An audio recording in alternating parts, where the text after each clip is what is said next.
Chapter 11. Refinement Part 1-2.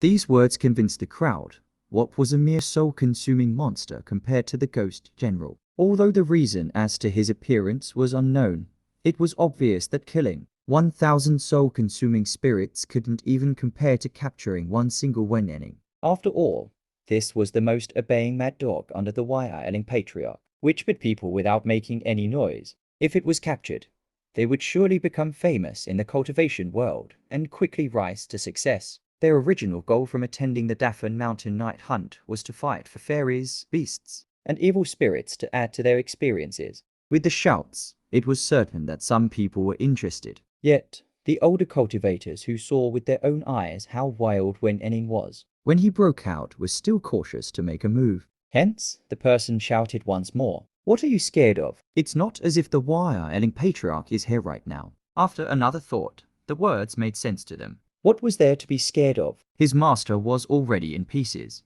With these remarks, the ring of swords which circled around Wenenning had suddenly decreased in size. Wenenning waved his arm, and the black iron chains swept past heavily, hitting the swords so that the directions of their blades slanted off to the side. Right afterward, he took a stride forward and gripped the neck of the person closest to him. With a light pull, he was lifted off the ground. Seeing the situation, Wei Wuxian knew that the flute notes were too hurried and abrupt, causing him to develop a killing intent. To stifle it, Wei Wuxian calmed his feelings and assuredly played another melody. The melody had drifted over his mind naturally. It was relaxed and tranquil, contrasting with the bizarre and ear-piercing one from before. Hearing the sound, Wenenning froze and slowly turned toward the direction of which the melody came from. Wei Wuxian stood in the same spot, staring into his pupil-less eyes. After a moment, Wenenning released his hand, throwing the cultivator on the ground. He let down his arms and walked toward Wei Wuxian at a slow pace. His head was lowered and he dragged a large amount of iron chains, even seeming as if he looked dejected. Wei Wuxian retreated while playing the flute, guiding him to follow. Walking like this for a short distance, they moved into the forest, when suddenly, Wei Wuxian caught the chilly scent of sandalwood. Immediately after, his back bumped into someone, with an abrupt pain on his wrist. The flute melody had stopped. Wei Wuxian thought, "Oh no," and turned around to look. His sight collided with Lan Wangji's eyes. They were light-colored to the point of appearing to be physically cold. The situation looked unpromising. Lan Wangji had seen him use the flute to control corpses with his own eyes. Lan Wangji used one hand to steadily grip Wei Wuxian. Wenenning stood still at about 2 zhan away from them, slowly looking round as if he was searching for the flute melody that had suddenly disappeared. From far into the forest, the light of flames and sound of human voices were spreading. Wei Wuxian thought quickly and made his decision at once. So what? If Lan Wangji had seen him do this before? There were tens of thousands of people who knew how to play the flute, and the number of people who imitated the wire-ailing patriarch's method of using it to control corpses could form a sect on their own. He wouldn't confess no matter what. He decisively ignored the hand that gripped him and raised his arm to continue playing. This time, the tempo was faster, as if it was urging or scolding. His air was not steady, and each note cracked at the end, sounding shrill and harsh. Suddenly, Lan Wangji's hand tightened, almost causing his wrist to break. Wei Wuxian's fingers loosened from the pain, and the wooden flute dropped to the ground. Fortunately, his orders were clear enough. Wenenning retreated quickly, disappearing into the dark and gloomy forest without a sound. Wei Wuxian feared that Lan Wangji would chase after Wenenning, so he backhandedly grabbed him instead. But surprisingly, Lan Wangji never even looked at Wenenning once, but stared at Wei Wuxian the whole time. The two stood face to face, gripping each other's arms, and stared. At the same time, Jiangcheng arrived. He maintained his patience and waited for the results in Buddha's feet. But before he finished a single cup of tea, a disciple ran from the mountain hastily and told him about how powerful and cruel the thing in Daffin Mountain was. Hearing this, his heart jumped and he rushed up here again. He shouted, "A Ling!" Jinling almost had his soul taken away a moment ago, but he was fine now and stood on the ground properly. "Uncle." Seeing that Jinling was safe, Jiangcheng finally calmed down. Quickly afterward, he scolded angrily. "Didn't you bring signal firelights with you? Don't you know to use them when you meet something like this? What are you pretending to be strong for? Scram over here." Jinling was also angered from not capturing the soul-consuming goddess. Weren't you the one who told me that I have to catch it? And if I don't catch it, I shouldn't go see you. Jiang Cheng seriously wanted to slap the rotten brat so hard that he went back inside his mother's stomach. However, he really did say so himself, and he shouldn't prove himself wrong. He could only turn to the cultivators who lay collapsed on the ground, speaking with satire. What on earth could it be, beating you up in such a dignified way? Among the cultivators who wore differently colored clothing, a bunch were the disguised disciples of the Yunmengjiang sect, ordered by Jiang Cheng to secretly assist Jin Ling in case he couldn't overcome the challenge. He was quite the responsible elder, going to such great lengths. One cultivator still hadn't overcome the shock. Sect leader, it's Wen Yining. Jiang Cheng thought that he had misheard. What did you say? The person replied, Wen Yining is back. In an instant, shock, disgust, anger, and disbelief all crossed Jiang Cheng's face. After a long while passed, he finally spoke bitterly. The thing was ground to dust in front of everyone long ago, so how can it come back? The disciple spoke. It really is Wen Yining. There's no way for it to be wrong. My eyes couldn't have mislooked. He suddenly pointed to the side. He was the one who summoned him. Wei Wuxian was still in a stalemate with Elaine Wangji. Instantly, they were the center of everyone's attention. Jiang Cheng's lightning-like gaze also moved toward where he stood. After a moment, the corners of Jiang Cheng's lips pulled into a twisted smile. His left hand started to unconsciously stroke the ring again. He spoke softly. Well, So you're back? He let go of his left hand, and a long whip dangled from it. The whip was extremely slender. Like its name, it was a streak of purple lightning which sizzled, as if it had just been taken away from a sky full of storm clouds. He held one side of it in his grip. As it was brandished, it seemed to let out rapid slashes of lightning. Before Wei Wuxian moved, Elaine Wangji had already placed his zither in front of him. With an assured stroke, it was as if a rock had created thousands of waves in water. The sound of the zither had created countless ripples in the air, colliding with Xidian. The latter waned, and the former waxed. Jiang Cheng's considerations of not rashly fighting with him and not displeasing the Elaine clan were as if they were eaten by dogs. The night sky above Dafan Mountain's forest was sometimes surging with purple light, and sometimes as bright as daytime. There were sometimes deafening roars of thunder, and sometimes waves of the zither's notes. The rest of the cultivators quickly retreated into a safe distance away from the scene. Standing on the side and watching, they were both frightened to death and staring in awe. After all, rarely did one have the chance to watch two famous cultivators of prominent families combat directly, which was why everyone hoped that the fight was more violent and intense. Among these thoughts, there were also some unspeakable hopes for the relationship between the Elaine clan and the Jiang clan to fall apart, creating an interesting scenario. On the other hand, Wei Wuxian waited for his chance and suddenly sprinted off. The crowd was extremely surprised. He hadn't been hit by the whip yet only because Elaine Wangji acted as a barricade in front of him. For him, running away like this was the same as seeking his own death. Sure enough, as if eyes grew on his back, Jiang Cheng saw that he went outside Elaine Wangji's area of protection and was determined to grasp the chance. With a slanting crack of his whip, Xidian slashed out with the semblance of a poisonous dragon, precisely landing on the center of his back. Wei Wuxian was almost flung away from the attack of the whip. If not for the donkey blocking him, he would have directly crashed into a tree. However, after the blow, both Elaine Wangji and Jiang Cheng stopped, looking quite stunned. Wei Wuxian massaged the backside of his waist and crawled up with the support of the donkey. He hid behind it and yelled angrily, "How amazing! You really can do anything when you're from a powerful clan, can't you? You can even beat up anyone you want." Tisk tisk tisk. Elaine Wangji, Jiang Cheng.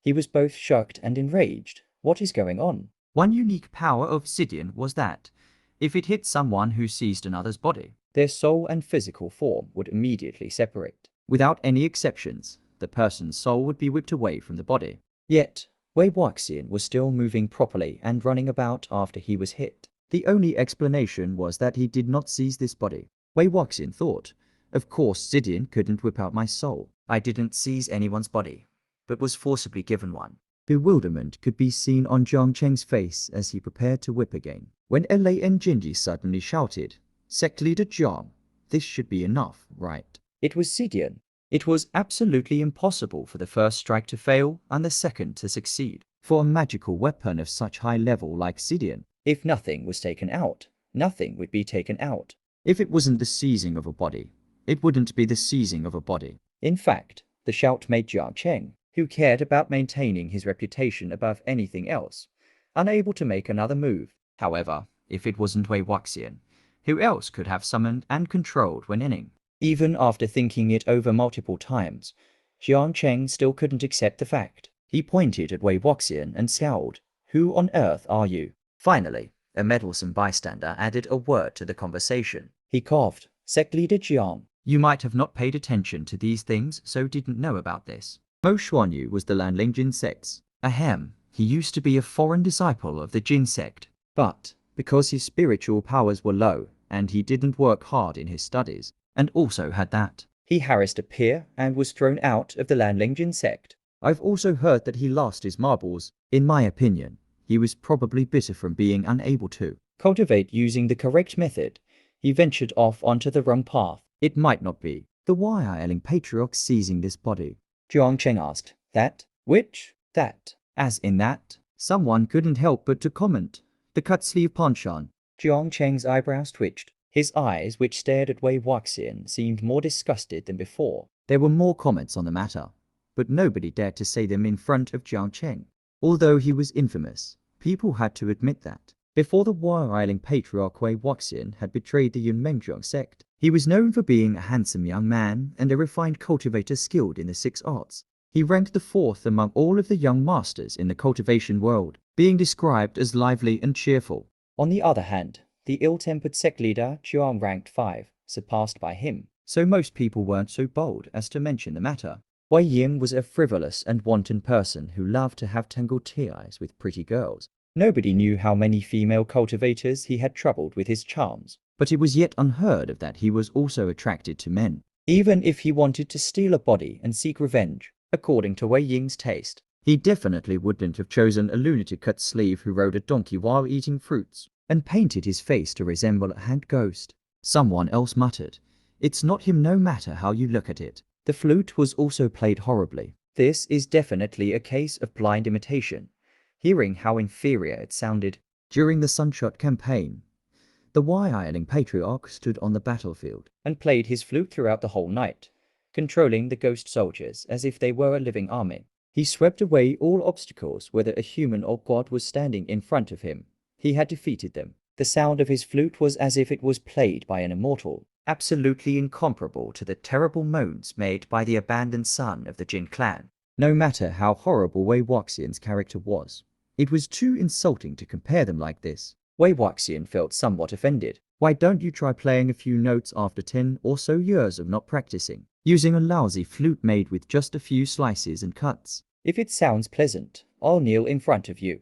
A moment ago, Jiang Cheng was certain that this person was Wei Wuxian, and all of the blood in his body started to boil. Yet, now, Zidin was clearly telling him that he wasn't.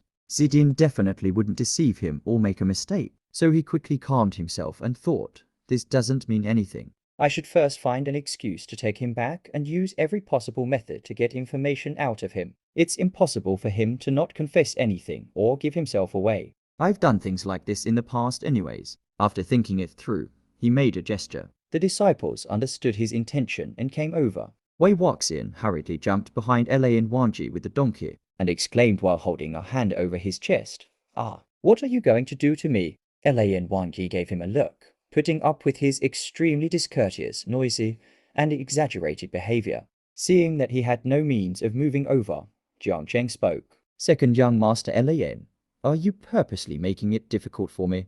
Everyone in the cultivation world knew that the young leader of the Jiang clan watched out for Wei Wuxian in an almost crazed manner. He would rather catch the wrong person than let go of any possibility, and took anyone who seemed like they held the soul of Wei Wuxian away to the Yunmengjiang sect, inflicting severe torture on his victim. If he wanted to take someone back, the opposition would surely lose half of their life. Elaine Siji spoke. "Sect leader Jiang, the evidence is clear Mo Xuanyu's body was not taken. If so, why should you want to trouble an unimportant person such as him?" Jiang Cheng replied coldly. "Then, why is second young master Elaine going to such great lengths to protect an unimportant person such as him?" Out of the blue, Wei Wuxian made a few sounds of suppressed laughter. He spoke. "Sect leader Jiang, I'll feel very troubled if you keep on bothering me like this. Jiang Cheng's eyebrow twitched again. His instincts told him that this person would definitely not say anything that pleased him. Wei Wuxian spoke. Thank you for being so enthusiastic. However, your thoughts are quite off. Even if I am attracted to men, I don't like just any type of man, much less follow anyone who waves at me. For example, I'm not interested in ones like you. Wei Wuxian was purposely trying to disgust him. Jiang Cheng had always hated being defeated while compared with others, no matter how pointless the comparison was. If anyone said that he wasn't as good as someone else, he'd be angered and not think about anything else until he won against the person. As expected, Jiang Cheng's face darkened. Oh, really? Then, may I ask which type you're interested in? Wei Wuxian replied. Which type? Well, I am very much attracted to people like Han Guangjun. Alain Wangji could not tolerate this sort of frivolous and foolish joke at all. If he felt disgusted, he would definitely draw a line between them and keep his distance. Disgusting two people at once, this was killing two birds with one stone. However, as Alain Wangji heard this, he turned around. His face was emotionless. Mark your words. Wei Wuxian. Alain Wangji turned back, speaking in a mannerly yet resolute way. I will take this person back to the LAN sect. Wei Wuxian, huh? The residence of the LAN sect was located in a remote mountain outside the city of Gusu. Mist constantly enveloped the white walls and black roofs of the buildings, which stretched along the picturesque garden of the waterside pavilion, as if it was an ocean of clouds in the immortal realm. At dawn, the first rays of the morning sun shone through the hazy billows of mist that drifted far and wide, perfectly complementing its name, the cloud recesses. In such a tranquil place, one's heart would be like still water. Only the echoes of the bell tower could be heard vibrating through the air. Although it was incomparable to a holy temple, the cold mountains still sent forth a lonesome air of zen. However, the ambience was suddenly shattered by a long wail, giving a few shudders down the backs of the disciples who were training or doing their morning readings. They couldn't help but to glance at the direction of the main entrance, where the sound came from. Wei Wuxian was crying in front of the entrance, clinging onto his donkey. Lan Genji spoke. Stop crying. You said that you liked Han Guangjun yourself, so what are you wailing for? Now that he has taken you back. Wei Wuxian pulled a long face. He never had the chance to summon Wen Enning again after the night at Dafan Mountain. Neither did he have any opportunities to find out why Wen Enning was unconscious or why he had appeared in this world again, before he was carried back by Alain Wangji. When he was in his early youth, he had came to study at the LAN sect for 3 months, along with the disciples of other clans, so he had experienced the Gujilan sect's dull, boring atmosphere in person. In fact, he still shuddered at the thought of the 3-1000- or -.ISO sect rules which crammed onto the wall of discipline. As he was tugged up the mountain, he passed by the rock wall again, and saw that 1,000 more were carved on. Now, there were more than 4,000. 4,000. Lan Genji spoke. There. Stop making a ruckus. Noise is prohibited in the cloud recesses. He was making loud noises exactly because he didn't want to enter the cloud recesses. If he was dragged inside, it would be extremely difficult for him to come outside again. Back then, when he came to study, all of the disciples were given a jade token for passage. Only with the token would a person be able to enter and leave freely, or else they couldn't pass through the protective barrier of the cloud recesses. After 10 years had passed, the security could only have gotten stricter instead of looser. Alain Wangji stood still in front of the entrance, turning a deaf ear to him, and watched the scene with an indifferent look. When Wei Wuxian's voice had somewhat quieted, he spoke. Let him cry. When he becomes tired, drag him inside. Wei Wuxian hugged the donkey and cried even harder, bumping his head against it. How misfortunate. He thought that with a whip from Xidian, all of his doubts would be cleared. At the moment, he felt satisfied with himself, and along with his mouth full of teasing words, he offhandedly gave Alain Wangji a few repulsive comments. Yet, who knew that Alain Wangji didn't follow the routine he had followed before? What was this all about? Was it possible that, after so many years, his level of cultivation had increased, but he became more intolerant? Wei Wuxian spoke.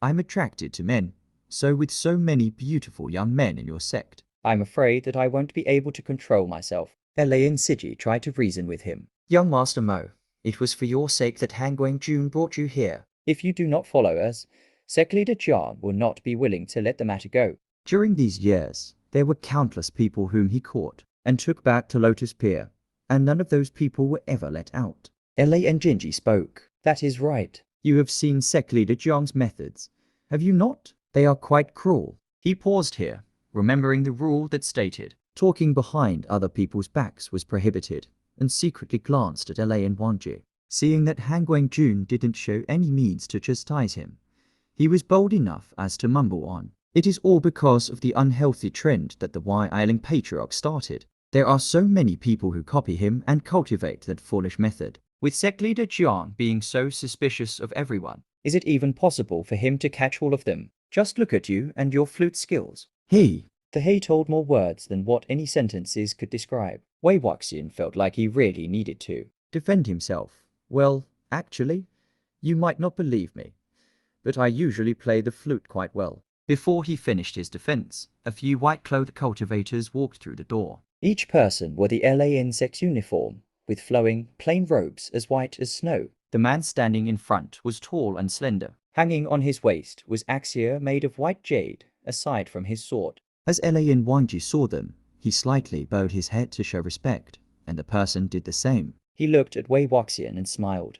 Wanji never brings guests home. This is... As the person stood in front of Elaine Wanji, it was as if they were mirror images. However, the color of Elaine Wanji's eyes was extremely light, as if they were tinted crystals, while his eyes were of a gentler, darker shade. This was Elaine Huan, the leader of the Kuzielin sect Zhu Jun, Elaine Shishin. Each place brought up the same kind of people. The Kuzielin sect had always been known for nurturing a lot of handsome men, especially the two Jades of the clan's current generation. Even though the two were not twins, they looked extremely similar to each other, which made it difficult to tell who was the superior one. Yet, although their appearances were similar, their personalities were not. Elaine Shishin was gentle and benevolent, while Elaine Wanji was overly aloof and stern, keeping everyone at an arm's length and being the opposite of amiable. This was why, in the list of the best-looking young masters in the cultivation world, the former ranked first, and the latter ranked second. Elaine Shishin proved himself worthy of being the leader of a sect. Even as he saw Wei Wuxian embracing a donkey, he did not appear to be affected at all. Wei Wuxian let go of the donkey with a beaming smile on his face and approached him. The Kuzielin sect placed a lot of regard on the order of seniority. If he talked nonsense to Elaine Shishin, he would most definitely be chased of the cloud recesses. However, when he just got ready to show his capabilities, Elaine Wanji looked at him. Immediately, his lips were sealed close. Elaine Wanji turned around and continued his polite conversation with Elaine Shishin. Brother, are you going to visit Lianfeng Zhejuin again? Elaine Shishin nodded to negotiate about the next discussion conference at Jinlin Tower. Wei Wuxian was unable to open his mouth, so he sourly walked back to the donkey.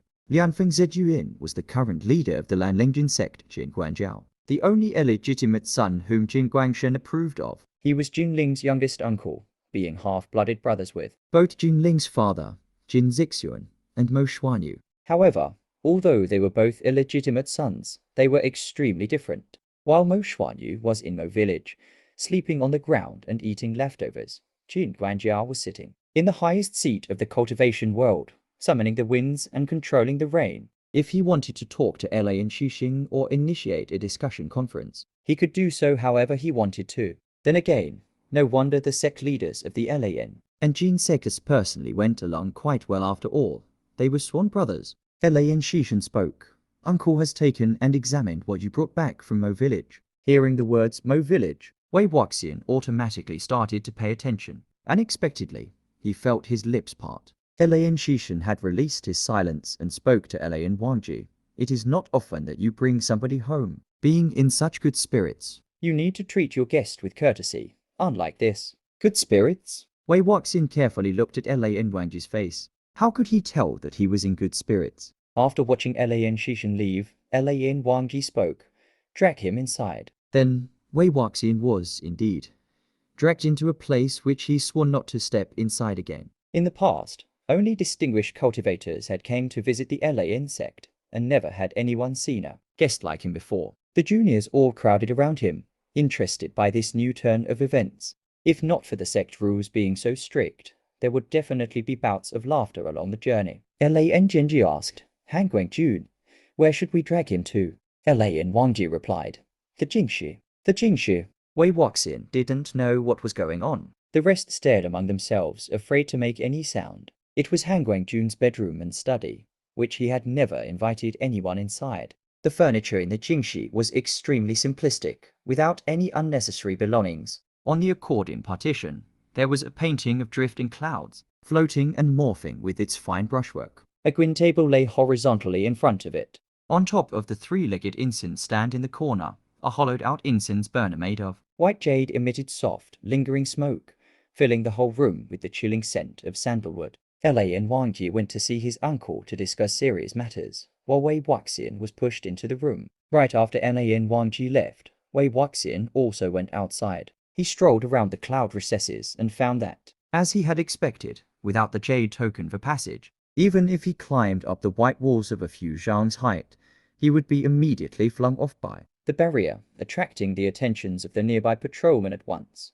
Wei Wuxian could only go back to the Jingshi. He never really worried about anything, no matter what he came across. He walked around the Jingshi, with his arms behind his back, firmly believing that, sooner or later, there would be a solution. The refreshing scent of the sandalwood was cold and clear. Although it wasn't sentimental, it had its own way of tugging one's heartstrings. With nothing to do, he started to think random thoughts. Elaine Jean happened to smell like this scent. His clothes were probably tinged with the fragrance when he was practicing his guin or meditating here. After these thoughts, he couldn't help but to shift closer to the incense stand at the corner. With this shift, he became aware that, beneath his foot, one piece of wood was significantly different from the other places. Wei Wuxian bent down and started to knock here and there. Due to curiosity, in his past life, he did a lot of digging pits, excavating graves, and finding holes in the ground. After a few moments, he turned a piece of board up. Finding a secretive space in L.A. and Wang Ji's room was already more than enough to surprise Wei Wuxian. However, after he saw what was hidden inside, he was even more surprised. After flipping the wooden board open, a mellow aroma had filled the air, unnoticeable when it was mixed with the sandalwood scent. 7 or 8 black jars were packed into a small, square cellar. Sure enough, L.A. and Wang Ji had changed. He even started to hide liquor. The cloud recesses prohibited liquor. Because of this, the first time they met, they had a small fight. L.A. and Wang Ji ended up spilling a jar of the Emperor's Smile, which he brought back from the city of Gusu. After he returned from Gusu to Yanming, Wei Wuxian never had the chance to drink the Emperor's Smile made exclusively by Gusu's experts ever again. He had thought about this for his entire life, always telling himself to come back to taste it if he ever received the opportunity. But the opportunity never came. Hidden in here was no other than the liquor. He didn't even need to open and taste it, and knew that it was an Emperor's Smile just by the smell of it. He would never have thought that he would find a liquor hiding thought in the room of a person as scrupulous and abstinent as Elaine Wanges. Karma really outdid itself with this reincarnation. As Wei Wuxian exclaimed upon the matter, he finished 1 jar already. He had a high tolerance for alcohol and loved to drink. After he came to the conclusion that L.A. and Wang Ji still owed him a jar of Emperor's Smile and it was time to collect his interest, he drank another jar. When he was just starting to get tipsy, a thought suddenly passed his mind. How hard was it to get the jade token? In the cloud recesses, there was a cold spring, with a lot of miraculous effects for the male cultivators to use. It was said to be able to calm down one's heart, clear one's mind, quench one's fire, and so on. When he went into the cold spring, he was bound to take off his clothing. Then, with his clothing already off, there would be nowhere to put it, aside from holding it in his mouth, which was definitely out of question. Wei Wuxian clapped his hands and finished the last gulp in the jar. After searching, he found that there were no places to throw it away. So he filled the empty jars with clear water and sealed the lids again, stuffing them back inside and closing the wooden board. With this done, he ventured out to find the jade token. Although the cloud recesses had been burnt down before the Sunshot campaign happened, the rebuilt structure of the area was the same. Wei Wuxian walked through the winding paths from memory and soon found the cold spring, situated at a quiet and obscure place. The disciple on duty for watching over the cold spring was quite a distance away. The female cultivators were in another quarter of the cloud recesses and didn't come here to use it. Nobody in the LA sect did an impudent thing, such as coming to the cold spring to watch others bathe anyway. Therefore, the security wasn't strict at all, and it was extremely easy to overcome. making it easy for Wei Wuxian to go and shame himself. And coincidentally, there was a set of white clothes on top of the white rocks behind the crisscrossed eupatorium grasses, meaning that someone had already came. The set of white clothes was folded extremely neatly, almost making one's hair rise. It looked like a snow-white piece of tofu. Even the forehead ribbon was folded without any creases. As Wei Wuxian put his hand in and searched for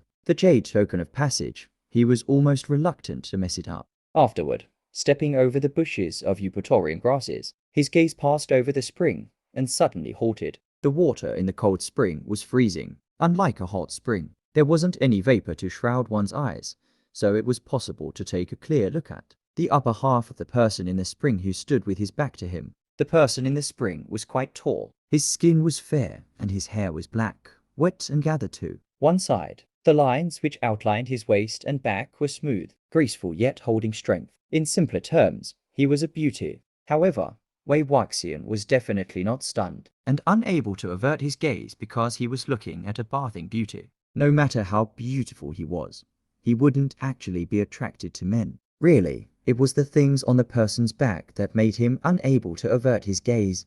There were dozens of intersecting scars. They were the scars from a discipline whip. In the different sects, there was a type of discipline whip to punish disciples of that sect who made significant mistakes. After the torture, the scars would never disappear. Although Wei Wuxian had never been hit by a discipline whip before, Jiangcheng had been. Even after desperately trying, he couldn't make the disgracing imprint fade one bit. This was why Wei Wuxian would never misremember scars like this. Usually, with only 1 or 2 strikes of the discipline whip, it would already be enough of a punishment for the bearer to remember it for their whole life, never to make the same mistake ever again. The amount of scars on this person's back accumulated 30 at the least. Just what sort of monstrous crime did he commit for him to be whipped so many times? If it really was a monstrous crime, why did they kill him? At the moment, the person in the spring turned around. Beneath his collarbone and near his heart, there was a clear sear. Seeing this sear, Wei Wuxian's shock instantly reached its highest peak.